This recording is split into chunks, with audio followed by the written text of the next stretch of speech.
Good morning children, welcome to your physics class. Last class we learned to solve problems based on acceleration. What we did, we learned to solve problems based on acceleration. This was the application level of acceleration. So next today we have graphical representation of motion. So we can represent motion graphically. In our day-to-day life, we have a lot of applications to represent the motion graphically. We have watched cricket in TV. You are as a children, you are very interested to watch cricket.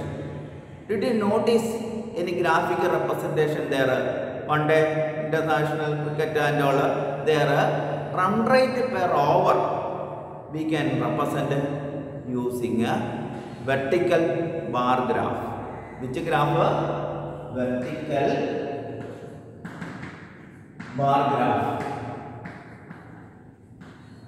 Vertical bar graph. Each over what is a run rate, or each ball what is a run scoring by the team. About that we can use a vertical bar graph. Next, in your textbook, one more application that you are used in your mathematics class to solve variables using graph in the case of linear equation. Linear equation, variables, linear equation.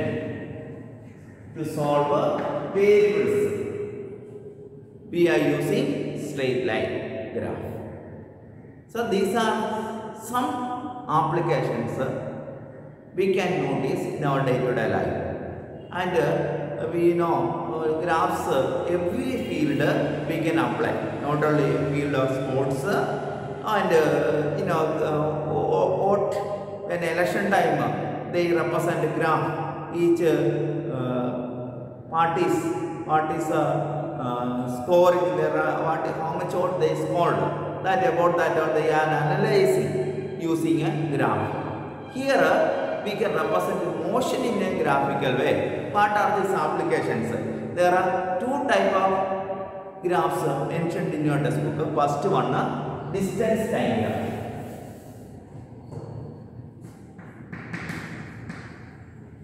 Distance time graph. For every graph, when we consider there are two axes, we say x-axis and y-axis. In distance time graph, this is x-axis, we know. This is what? Y-axis. This is origin. In distance time graph, time taken along which axis? X-axis. The time taken along x-axis. Then distance taken along y-axis. S represents distance or magnitude of displacement. So when we take time along x-axis, distance along y-axis, this is called distance diagram. So how will you define distance diagram? Question is there. Which way you will answer? Which way you will answer? When we plot a graph taking time along x-axis and distance along y-axis. In distance time graph and next graph velocity time graph, time always taken in x-axis only. Time variable taken in x-axis only. So x-axis is also called time axis. X-axis is also called time axis. Then what is distance time graph? Plotting a graph, time along x-axis and distance along y-axis. We call distance time graph. Next, this distance time graph is used to find velocity. When we take the slope of the graph, y-axis are divided by x-axis, we get a slope. We we will get the slope. When we divide y-axis quantity divided by x-axis. Y-axis is quantity distance. The distance when we divided by time, what we will get the velocity. So slope of distance time graph gives a velocity. Slope of distance time graph gives a velocity. About that only. Next we are going to learn.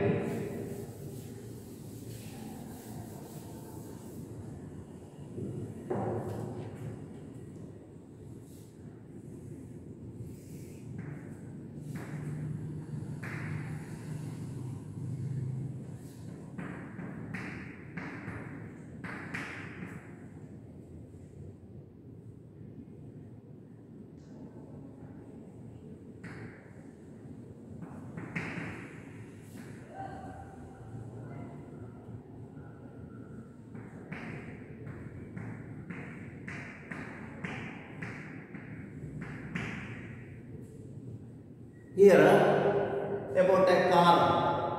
When car traveled from one point to another, one place to another, for 1 hour it takes 10 covers 10 kilometer distance.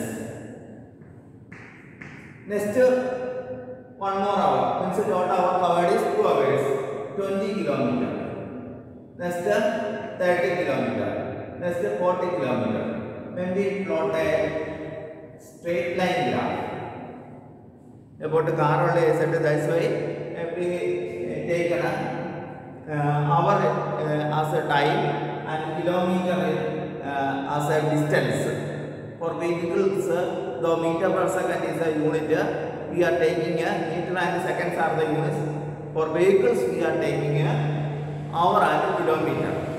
SI unit though meter and seconds, but when we mention about a train, bus, car or any vehicle, kilometer and hour we taken as units. So we have a 10 hour. So when we consider in the time interval, for example 30 or whatever the time interval, we have 2 hours.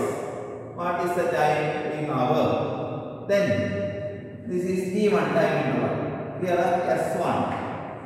And similarly, after 3 hours, this is what T2. This is when we plot correctly, it will be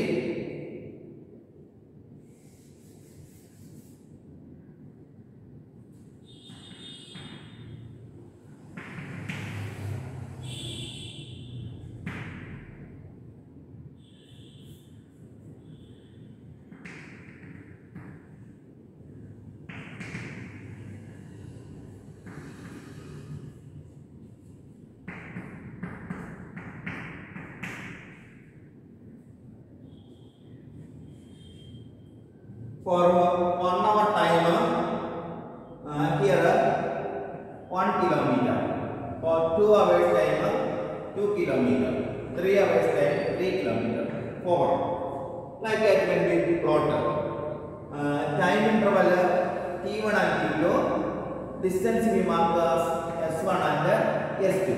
Then the slope given by velocity is S2 minus S1 divided by T2 minus T.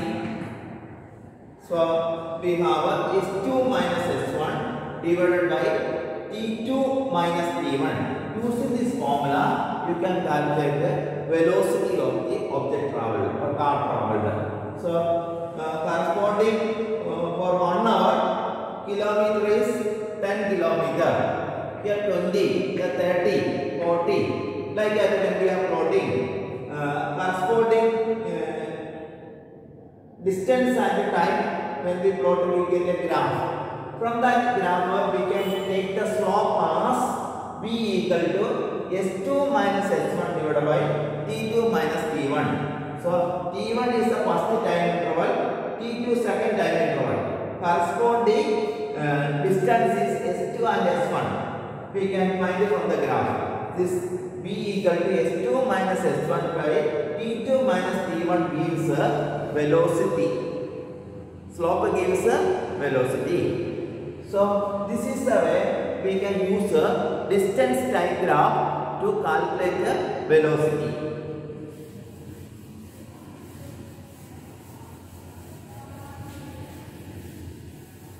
Next graph we have a velocity time graph. Velocity time graph. When we plot time along x-axis and velocity along y-axis, we will get a graph. This graph is known as velocity time graph.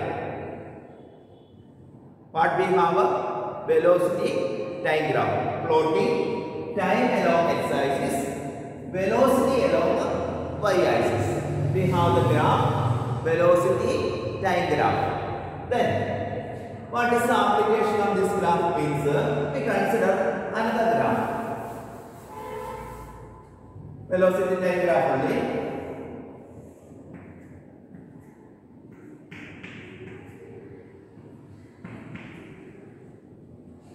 Zero, 1, 2, 3, 4 hours. 10 km per hour speed, 20 km per hour, 30 km, 40 km. A car travels always 40 km per hour. For 1 hour, 40, 2 hours, 40, 3 hours, 40, 4 hours, 40. Then what is the nature of for 1 hour? What will be 1 hour? 40. 2 hours, 40, 3 hours, 40 km per hour, 4 hours, 40 km per hour. What we can understand velocity constant only. Velocity constant only, not velocity is constant only, not changing. When velocity is changing, we will have differential graph. Since velocity is constant, we will get a graph parallel to which axis? X-axis. We will get a graph parallel to x-axis. Then we consider a particular time interval between 2 to 4.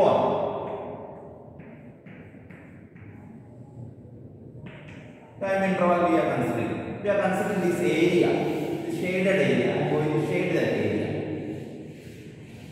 Time interval between 2 and 4. This is T1, this is T2. I will mark the areas A, B, C, D. Area under the graph between the time interval T1 and T2. This will what I will be giving this side this distance velocity. This time.